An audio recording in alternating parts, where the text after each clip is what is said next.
Welcome back to Decide to Succeed. I am your host, Deidra Shanell, and the creator of this brand and this movement in self-development. And the same thing with positive thinking. You have to ask yourself, am I just saying the words or do I believe the words? That's the key. That is the key, that belief. Why we're not succeeding in every aspect of life, because we can. Being an immigrant from Colombia, to connect the fact that their thoughts and their experiences has shaped their life. When I made the discovery, like, wow, I can really create my day, then those thoughts will produce emotions connected to those thoughts, emotions of positivity that goes back to your brain, and it gives you more happy thoughts. Now you're releasing serotonin and dopamine goes into your body. So now you get into this cycle of positivity. So if you believe a certain way, if your thought patterns are a certain way, your circumstances and your life experiences are going to match that which you are in your mind. You don't believe in gravity, do you? But it still is. That's the truth! Like you said, going back, I was in chapter 1. I was told I had dyslexia. I grew up dealing with gender dysphoria.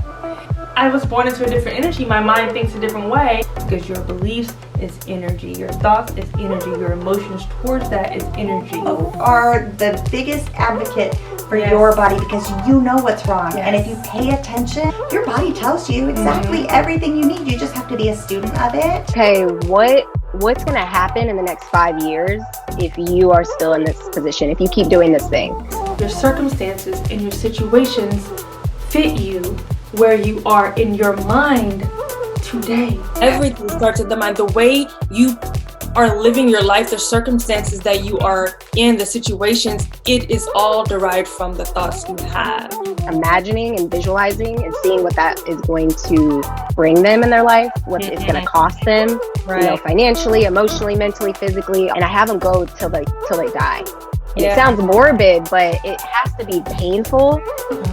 And it's like, no, lean into that. That's like where the juicy stuff is. That's where the lessons are. Because sharing for me is healing. It's healing for other people.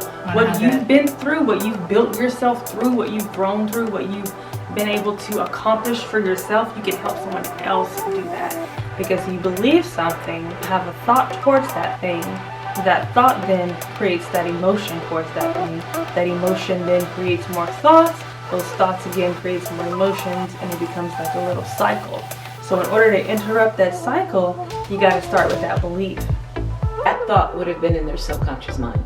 We would discover what it exactly is the thought, why you have it, and what evidence do you have for having that thought. And then from there we would break it down with conscious thought, reality, and truth, and causing it to just kind of... When we're working through the form and working with the form, those memories and those thoughts can come back up for you to finally face it, move through it, so you can get to the next stage of life. That's basically, in a nutshell, what happens when you are trans and you're an actor and you're trying to work, but then people might judge you differently. Right? Our brain is so connected to the smells. And that's one of the greatest ways to just help release and calm, right? Why do you think people, when they go to a spa, they are filled with that, like, eucalyptus and lavender and that calming? Just move it up. Wait a minute, hold on, my heart is shook. Because that is the magnet that is bringing those things into your life. You could stop eating cereal.